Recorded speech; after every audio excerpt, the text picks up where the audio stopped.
First of all a very good morning class. कैसे हैं आप सब लोग? उम्मीद करते हैं कि आप सब अच्छे होंगे। चलिए इसी के साथ हम आज की क्लास शुरू करते हैं। क्लास हमने अपनी जो पिछली क्लास थी उसमें हमने 3 नगरों की केस स्टडी के बारे में जाना था, जिसमें हमने केवल हम्पी और सूरत के बारे में ही जाना था। चलिए क्लास आज की क्लास में हम देखते हैं कि क्या सीखने वाले हैं। तो आज की क्लास में हम मसूलीपट्टनम की केस स्टडी को जानेंगे। साथ ही साथ हम ये भी जानने का प्रयास करेंगे कि जब इन तीनों नगरों का डिक्लाइन हुआ, इनका पतन हो गया था, तो नए राज्य और व्यापार किस तरीके से उभरे थे। तो क्लास जब हम मसूलीपट्टनम के बारे में सीखने जा रहे हैं, समझने जा रहे हैं, तो सबसे पहले हम इसे मैप में देख लेते हैं। आप लोगों को यहाँ मसूलीपट्टनम दिखाई दे रहा होगा। अगर आप इसे ध्यान से देखेंगे तो आप पाएंगे कि ये आज के वर्तमान राज्य आंध्र प्रदेश का हिस्सा है, मतलब जहाँ आंध्र प्रदेश में आपको ये दिखाई दे रहा होगा। तो क्लास चलिए इसी के साथ आगे बढ़ते हैं और देखते हैं मसूलीपट्टनम या फिर मछलीपट्टनम। क्लास मछलीपट्टनम इसे इसलिए कहा जाता था क्योंकि यहाँ पर ये जब नगर शुरू हुआ था तो यहाँ पर मछली का व्यापार होता था, मछली के लिए प्रसिद्ध था। ये जो मसूलीपट्टनम है वो कृष्णा नदी के डेल्टा पर स्थित है और डच और अंग्रेजी ईस्ट इंडिया कंपनी दोनों ने इसे नियंत्रित करने की कोशिश की। अब दोनों कंपनियां यूरोप की कंपनियां हैं और दोनों इसे कंट्रोल करना चाहती हैं। तो क्लास आपके मन में सवाल आ रहा होगा कि इसे क्यों कंट्रोल करना चाहती हैं, तो आइए इसे थोड़ा सा और समझते हैं। देखिए जैसे कि हमें यहाँ दिखाई दिया मैप में, हमने सूरत के बारे में पढ़ा था, हम्पी के बारे में पढ़ा था और हमने देखा था कि किस तरीके से ये भी व्यापारिक गतिविधियों का केंद्र रहे थे और यहाँ पर डच, पुर्तगाली, अंग्रेज़ ये सारे लोगों ने मतलब व्यापार करने के लिए आए थे। अब क्लास यहाँ पर तो पश्चिमी साइड में तो 2 नगर ऑलरेडी हैं, लेकिन इस साइड तो कुछ था ही नहीं। अगर हम पूर्वी हिस्से की बात करें तो यहाँ पर तो कुछ था ही नहीं। तो व्यापारिक गतिविधियों को चलाने के लिए यहाँ पर भी एक नगर की ज़रूरत पड़ी और उस नगर के रूप में जो ब्रिटिश थे और डच थे उन्होंने मसूलीपट्टनम को चुना। तो इसलिए यहाँ पर बहुत कंपटीशन चल रहा था, क्योंकि अगर डच की यहाँ पर व्यापारिक कंपनी लग जाएगी तो उनकी बल्ले बल्ले और उनका हो जाएगा तो उनका, क्योंकि यहाँ पर कोई है नहीं ऑलरेडी, और इसलिए सबकी नज़रें यहाँ पर गड़ी हुई थी। तो इसलिए वो कंट्रोल करने के लिए कोशिश की उन्होंने। अगर हम देखें तो जो मसूलीपट्टनम है वो आंध्र प्रदेश का प्रमुख बंदरगाह बन गया और यहाँ पर डच जो कंपनी थी, जो डच से लोग आए थे, उन्होंने एक किला निर्मित करवाया। तो सबसे पहले यहाँ पर जो किला निर्मित करवाया गया वो डच के द्वारा कराया गया।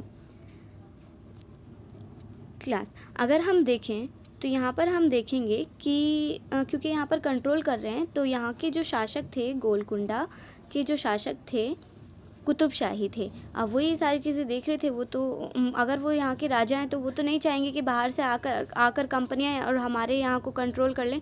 तो उन्होंने क्या किया, उन्होंने बहुत समझदारी से काम लिया और उन्होंने वहाँ पर जो वस्तुएं बिक्री हो रही थी, जो वस्तुओं को बेचा जा रहा था, उन पर शाही एक अधिकार लगा दिया, जिससे कि वहाँ का व्यापार ईस्ट इंडिया कंपनी के हाथों में ना चला जाए और वो अपने पैर वहाँ ना जमा ले। तो शाही एक अधिकार यानी कि यहाँ पर केवल राजा, जो वहाँ के लोग थे, जो राजा का कंट्रोल था वहाँ पर, वही व्यापारिक गतिविधियों को वहाँ चला सकते हैं। बाहर से आकर कोई नहीं वहाँ पर व्यापार कर सकता है। इसके अलावा व्यापारियों में प्रतियोगिता लगातार चल रही थी। यहाँ पर केवल बाहर से आए व्यापारी, जैसे यूरोपीय व्यापारी थे, उन्हीं के बीच में प्रतियोगिता नहीं चल रही थी, बल्कि जो अपने देश के व्यापारी थे, जो लोकल व्यापारी थे, उनके बीच में भी प्रतियोगिता चल रही थी। तो हम देखते हैं कि गोलकुंडा के अमीर लोग, फारसी व्यापारी, तेलुगु कॉमटी चेट्टियार, यूरोपीय व्यापारियों के बीच बहुत ज़्यादा कंपटीशन चल रहा था कि यहाँ पर आखिर व्यापार करेगा कौन। तो यहाँ पर तो बहुत ज़्यादा कंपटीशन है। अब देखिए क्लास, ये जो सारी चीज़ें यहाँ पर हो रही थी, इन्हें दूर से ऑब्ज़र्व कर रहे थे मुग़ल शासक। अब मुग़ल शासक ने पहले तो वो देख रहे थे, लेकिन अब उन्होंने भी क्या किया, अब मुग़लों ने अपनी शक्ति गोलकुंडा तक बढ़ाना शुरू कर दिया, अपनी पावर को बढ़ाना शुरू कर दिया।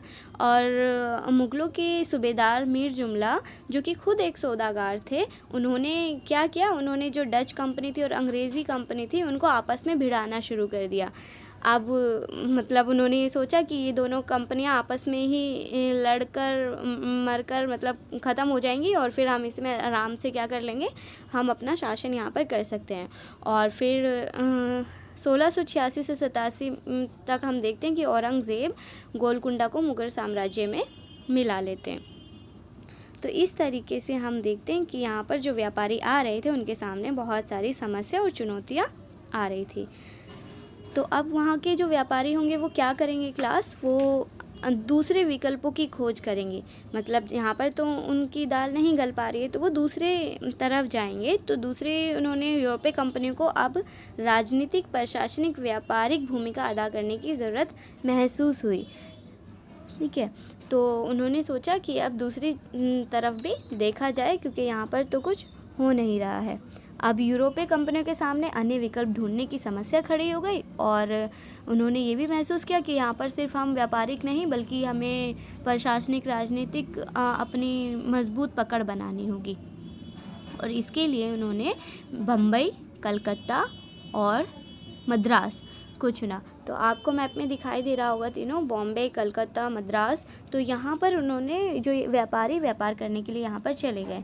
अब अगर मसूलीपट्टनम से व्यापारी यहाँ से चले गए तो क्लास क्या होगा, जो मसूलीपट्टनम होगा वो अपनी पहचान व्यापारिक गतिविधियों के लिए खो देगा और इस तरीके से मसूलीपट्टनम का हमें पतन देखने के लिए मिलता है। क्योंकि क्लास याद कीजिए, हम शुरू से ही ये पढ़ते हुए आ रहे हैं, ये समझते हुए आ रहे हैं कि जो भी कोई नगर बनता है वो उस नगर की जो पहचान होती है वो कहीं ना कहीं व्यापारिक गतिविधियों के कारण होता है। चाहे वो मंदिर नगर हो, मंदिरों के आसपास भी व्यापार होता है ना।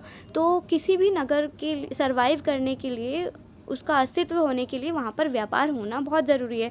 और जब व्यापारी ही वहाँ से चले जाएंगे तो उसका अस्तित्व समाप्त हो जाएगा और इसी तरीके से जो मसूलीपट्टनम था उसका अस्तित्व भी समाप्त हो गया।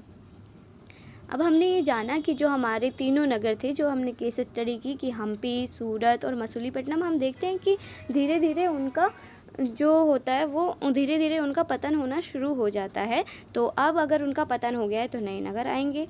ठीक है, नए नगरों में व्यापारी आएंगे। तो क्लास 16वीं और 17वीं शताब्दी में हम देखते हैं कि यूरोप से व्यापारी आते हैं, भारत व्यापारी आते हैं। अब ये व्यापारी भारत क्यों आए? ये व्यापारी मसालों और कपड़ों की तलाश में आए। मसालों और कपड़ों की तलाश में इसलिए क्योंकि जो यूरोप और पश्चिमी एशिया थे, भारत के मसाले और कपड़े बहुत ज़्यादा फेमस थे, वहाँ पर बहुत ज़्यादा लोकप्रिय थे, इसलिए यहाँ पर ये लोग आए। अब इन्होंने सब ने क्या किया, जब ये भारत आए थे तो इन्होंने सब ने अपनी अपनी ईस्ट इंडिया कंपनी बनाई। अब क्लास ये ईस्ट इंडिया कंपनी बहुत बार आ चुका है, आपके चैप्टर में ये वर्ड बार बार आ रहा है, तो आप इसे समझ लीजिए कि ईस्ट इंडिया कंपनी आखिर होती क्या है। तो जो ये सारे लोग जो व्यापारी आ रहे थे वो कहाँ से आ रहे थे? यूरोप से आ रहे थे। और यूरोप से किस साइड आ रहे थे? ईस्ट की तरफ आ रहे थे। किसकी खोज में आ रहे थे? इंडिया की खोज में आ रहे थे व्यापार के लिए, और उसके लिए उन्होंने कंपनी बनाई।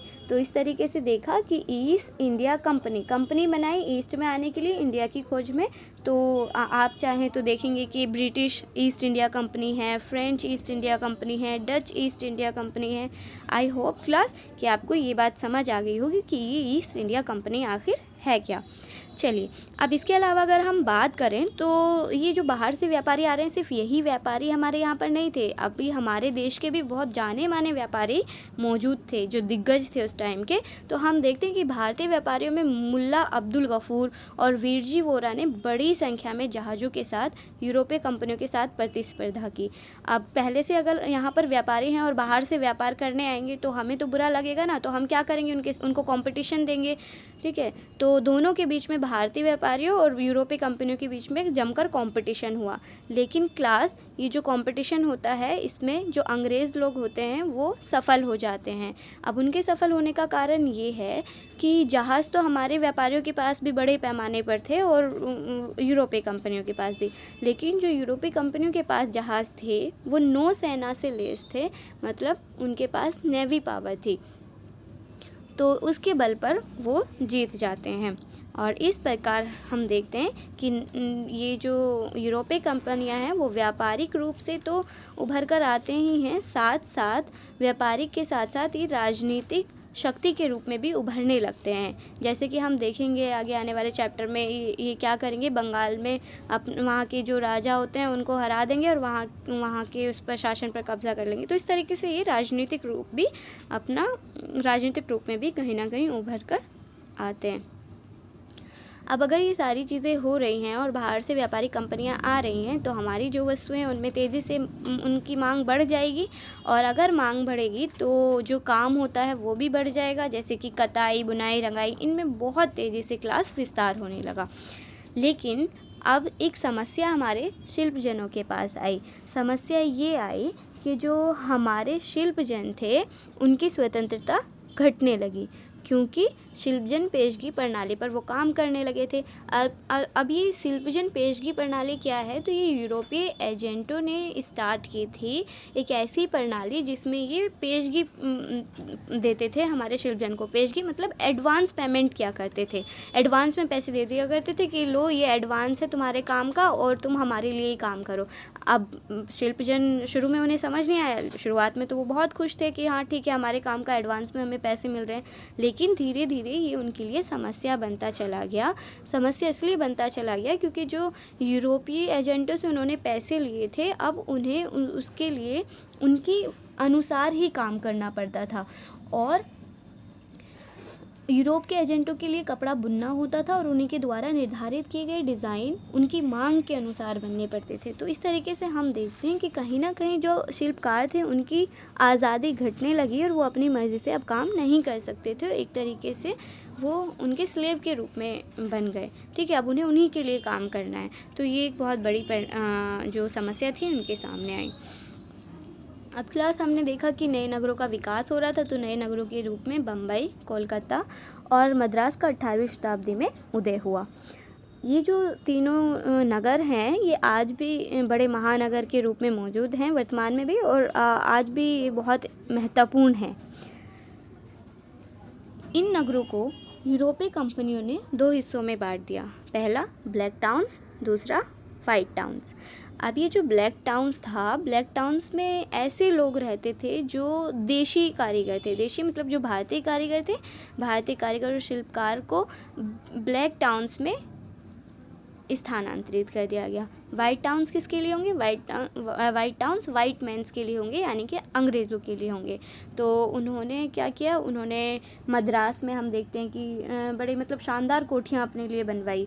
मद्रास में हम देखते हैं फोर्ट सेंट जॉर्ज, कलकत्ता में हम फोर्ट सेंट विलियम देखते हैं। तो ऐसी शानदार कोठियाँ बनाई जिनमें वाइट लोग रहा करते थे, और ब्लैक टाउन्स में जो देशी कारीगर रहते थे उनके लिए वो बेसिक सुविधाएँ उतनी नहीं थी जितना वाइट लोगों के लिए थी। तो हमें इस तरीके से भी देखने को मिलता है कि ब्लैक टाउन्स और वाइट टाउन्स में इन्होंने डिवाइड नगरों को कर दिया था। क्लास आगे का क्या हुआ, कैसे हुआ, वो आप आगे वाली क्लास में जानेंगे, यानी कि क्लास 8th में। तो आज के लिए क्लास बस इतना ही, और इसी के साथ हमारा चैप्टर भी आज ख़त्म होता है यहाँ पर। तो नेक्स्ट क्लास में हम नेक्स्ट और नया चैप्टर स्टार्ट करेंगे। चलिए क्लास, आज हम देख लेते हैं कि आज हमने क्या क्या सीखा। तो आप मुझे कमेंट सेक्शन में बताएंगे, ये आपको नोटबुक में लिखने की ज़रूरत नहीं है। आप बताएंगे कि आंध्र प्रदेश का जो प्रमुख बंदरगाह है उसका नाम आप बताएंगे। मसूलीपट्टनम का किला किसके द्वारा बनाया गया, किसने सबसे पहले मसूलीपट्टनम में किला बनवाया था ये, और किस शासक द्वारा गोलकुंडा को मुग़ल साम्राज्य में मिला लिया गया। 4th, जिन नए नगरों का विकास हुआ उनका आपको नाम बताना है। क्लास इसके अलावा एक होमवर्क है जो आपको करना है, जैसे कि आपको बताना है कि बम्बई, कलकत्ता, मद्रास, ये जो तीनों नगरों की अभी हमने बात की है, इन्हें वर्तमान में किन नामों से जाना जाता है ये आप पता लगाएंगे, और ये होमवर्क करके आप मुझे सेंड करेंगे। ठीक है क्लास, तो आई होप कि आपको सारी चीज़ें समझ आई हूँ अच्छे से। अगर आपको कोई भी डाउट है किसी भी टॉपिक के बारे में तो आप कमेंट्स कर सकते हैं, या फिर आप क्लास ग्रुप्स में भी मुझसे पूछ सकते हैं। चलिए क्लास, घर पर रहिए, सुरक्षित रहिए और सीखते रहिए। Thank you class.